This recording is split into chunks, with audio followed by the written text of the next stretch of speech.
The double grant mystery of Australian partner visas. The partner visa journey in Australia. It's not just a visa, it's a roller coaster ride through paperwork, screenshots of chat messages, awkward couple selfies, and a terrifying number of statutory declarations. But sometimes this adventure ends with a beautiful twist. The magical double grant. Yes, two for the price of one. A partner visa bog-off. A bureaucratic miracle wrapped in a beige immigration envelope. Let's break it down without the jargon and with just enough sarcasm to make the stress more bearable. So you're applying for a partner visa in Australia. First, you have to choose between the onshore 820-801 combo and the offshore 309-100 combo. Like a Netflix original, both come as a 2-season package, temporary and permanent. Now normally the process goes like this. First, you're granted the temporary visa, 820 if you're already in Australia, or 309 if you're applying from outside the country. Then, after what feels like 7 ice ages and 3 prime ministers later, you might finally get the permanent visa, 801 or 100. But wait. Sometimes immigration gets a bit spicy and decides to skip the wait. They look at your application and say, "This couple? Oh, they're legit. And boom. Double grant. Both visas approved at once. You go from visa limbo to permanent resident in one email. No waiting, no second stage assessment, no additional documents. Just instant elevation from temporary lovebird to permanent soulmate. But how? Why? Who decides this? Is it the visa fairy? Let's dive into the reasons this double delight happens, and spoiler alert, it's not because you included a TikTok duet in your evidence. One of the biggest factors in a double grant is the length and strength of your relationship. If you've been together for a long time, think multiple anniversaries, a shared Spotify playlist and joint ownership of a cat named Centerlink, then immigration might conclude that you don't need the trial period of a temporary visa. Another major factor is whether you've already lived together for years, not just a few overnights in a drawer full of socks. We're talking shared leases, utility bills, shared financial responsibilities, and enough Facebook memories to crash your timeline. The government wants to see that your relationship is stable, genuine, and ongoing. If you're giving off old married couple energy, even if you're just 27, they might think you've earned your stripes. There's also the element of children. Got kids together? Boom. That's one of the fastest ways to convince the department you're in it for the long haul. Even if you're still arguing about what to name the next one, a shared child is basically the immigration equivalent of a loyalty program reward. They look at that baby and go, "Yep, no need for stage 2. You two are locked in for life." But don't think it's all about proving you've lived like a 90-year-old couple since your first date. Your application quality also matters. If your documents are complete, evidence is rock solid, and your story is clear and consistent, you're basically handing the case officer a delicious, no-stress visa sandwich. And no one wants to take a bite out of paperwork lasagna. Here's where it gets a bit funny. Some couples go full CSI, immigration, and submit more documents than a lawyer in a courtroom drama. 10 photo albums, a spreadsheet of shared expenses, a diagram of who does the laundry, a timeline of every argument and how it was resolved. You'd think they were trying to get into ASIO, not just live in suburban Brisbane. But weirdly enough, it works. Because the department doesn't want to do more work than necessary.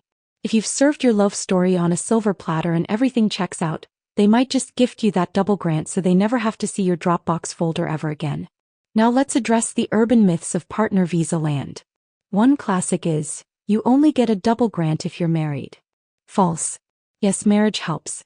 But so does a de facto relationship with substantial evidence. Another one. Only offshore applicants get the double grant. Also false. While 309-100 double grants are slightly more common, the 820-801 version isn't rare unicorn magic. It happens. Onshore lovers, don't lose hope. One very real, very important point. Processing officers have discretion. They have the power to say, this case doesn't need to be dragged out like a slow-burning soap opera. They tick the box, hit the button, and boom, you're in. So, is there a secret trick to triggering a double grant? Kind of, but not really. There's no cheat code or Easter egg. But here's what can tilt the odds in your favor. Relationship length 2 years or more, ideally with cohabitation. Children 1 baby equals 10 stat decs. Okay, not officially, but you get the idea. Strong evidence, think tax documents, joint bank accounts, leases, and enough receipts to make an accountant weep. No red flags, no inconsistencies, no breakups, no "we were on a break" moments like Ross and Rachel. No previous refusals. A clean visa history builds trust. Case officer mood. Hey, this one's out of your hands. Offer them psychic hugs from afar. Here's another hilarious thing.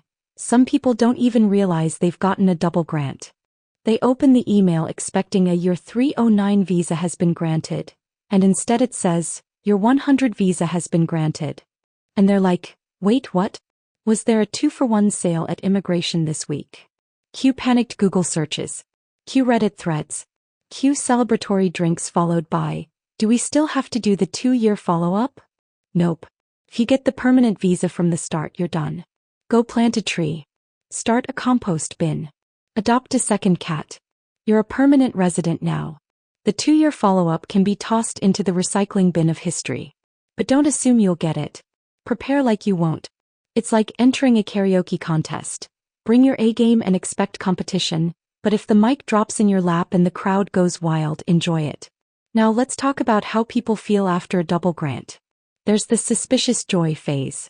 You keep checking the email thinking it was a typo. You check your visa status on Vivo 15 times.